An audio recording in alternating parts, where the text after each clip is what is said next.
далеко, и когда-то давно жил премудрый и опытный старец.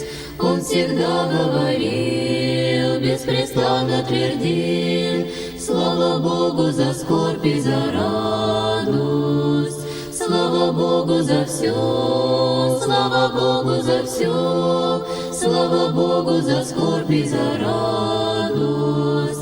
Если кто-то тебе что-то грубо сказал или глупо к тебе относился, знай об этом, мой друг, воля Божия тут, с этим надо всегда намириться. Слава Богу за все, слава Богу за все, слава Богу за скорбь и за радость. Если ты заболел, занемог тяжело, и не можешь с постели подняться, значит, так суждено, по грехам нам дано, и не надо роптать и бояться. Слава Богу за все, слава Богу за все, слава Богу за скорбь и за радость. Если кто на тебя клеветал и роптал, то не надо и в этом смущаться. Знай, Господь для спасения тебе это дал, надо всех нам любить и смиряться. Слава Богу за все, слава Богу за все, слава Богу за скорбь и за радость. Если, может, покажется крест твой тяжел, не под силу тебе он подался, знай, Господь не по силам тебе не послал, не ропщи, а терпи и смиряйся. Слава Богу за все, слава Богу за все, слава Богу за скорбь и за радость. Если кто-то тебя чем-то здесь оскорбил, не старайся пред ним оправдать.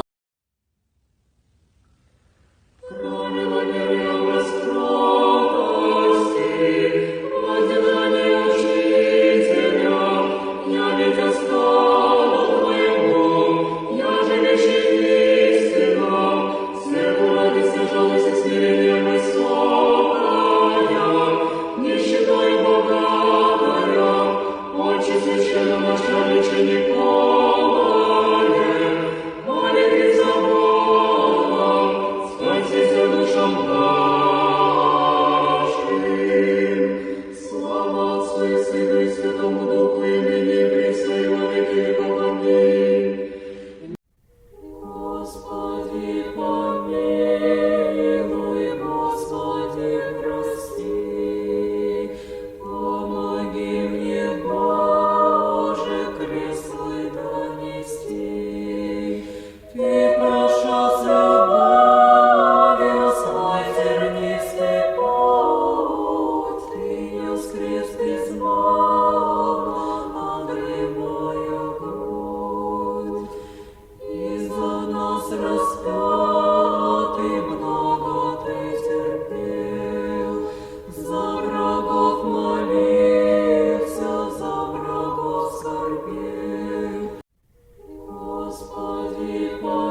на